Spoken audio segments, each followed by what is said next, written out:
penahanan terhadap seorang tersangka berinisial ASB selaku Direktur Utama PT KTM. Direktur Utama PT KTM. Perlu kami sampaikan bahwa beberapa waktu yang lalu yang bersangkutan telah pernah diperiksa sebagai saksi dalam perkara ini.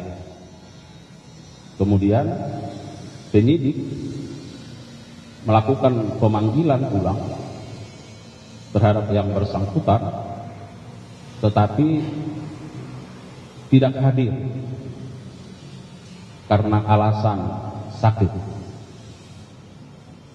Dan beberapa orang lainnya ketika itu menghadiri surat panggilan dari penyidik dan ditetapkan 9 orang tersangka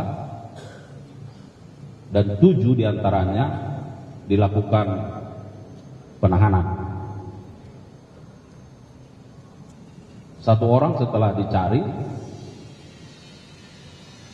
diketahui berada di Kalimantan Tengah dan seterusnya dibawa ke Jakarta dan dilakukan penahanan. Sedangkan terhadap yang bersangkutan, penyidik terus melakukan pencarian informasi terhadap keberadaan yang bersangkutan.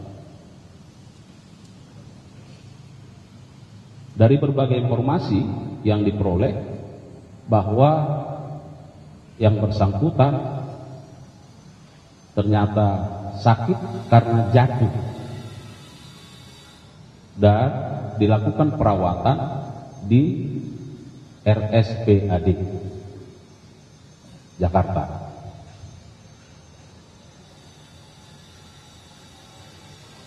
Oleh dokter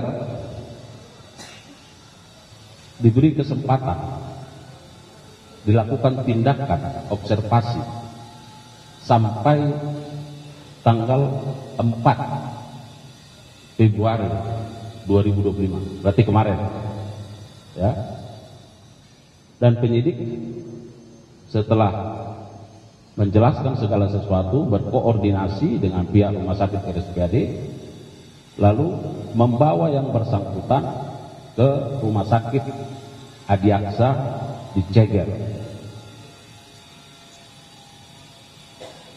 Dan juga setelah dilakukan pemeriksaan, yang bersangkutan hari ini dibawa untuk diperiksa sebagai tersangka oleh penyidik. Dan pada malam hari ini yang bersangkutan oleh penyidik ditetapkan untuk dilakukan penahanan selama 20 hari ke depan, yang akan ditahan di Rutan Salemba Cabang Kejaksaan Agung berdasarkan surat perintah penahanan nomor 10 tanggal 5 Februari 2025. Rekan-rekan media, bahwa sebagaimana kita telah pahami bersama, beberapa waktu yang lalu juga Direktur Penyidikan sudah menyampaikan tentang kasus posisinya. Perlu juga kami sampaikan penegasan bahwa apa yang menjadi peran dari yang bersangkutan ya. Pada tanggal 7 Juni 2016, tersangka ASB selaku Direktur Utama PT KTM mengajukan permohonan persetujuan impor raw sugar sebanyak 110.000 ton. Selanjutnya atas permohonan tersebut, Menteri Perdagangan, yaitu tersangka TTN, menerbitkan persetujuan impor gula kristal mentah untuk diolah menjadi gula kristal putih kepada PT yang bersangkutan. dengan surat persetujuan impor nomor 04 dan seterusnya tanggal 14 Juni 2016 tanpa melalui pembahasan rakortas Kemenko Perekonomian yang menyetujui impor gula kristal mentah tersebut untuk dipergunakan dalam operasi pasar atau stabilisasi harga gula, bahwa pemberian persetujuan impor tersebut juga diberikan tanpa adanya rekomendasi dari Kementerian Perindustrian yang seharusnya sesuai pasal 6 Permendak nomor 117 tahun 2015 merupakan salah satu syarat pengajuan permohonan persetujuan impor. Tentu importasi tersebut dapat dilakukan oleh BUMN yang ditunjuk oleh pemerintah.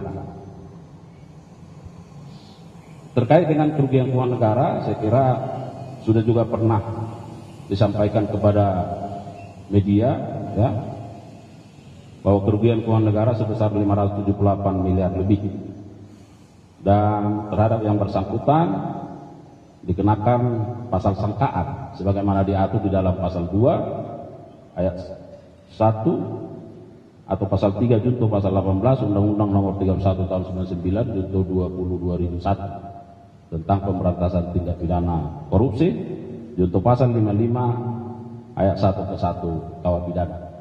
Saya kira itu rekan-rekan media yang bisa kami sampaikan sebagai perkembangan penanganan perkara dalam dugaan tindak pidana korupsi importasi gula ini, sehingga dari 9 tersangka yang sudah ditetapkan, ya, selain 2 tersangka yang sebelumnya juga sudah ditetapkan, bahwa semua tersangka sudah dilakukan penahanan. Saya kira demikian yang bisa kami sampaikan. Ada?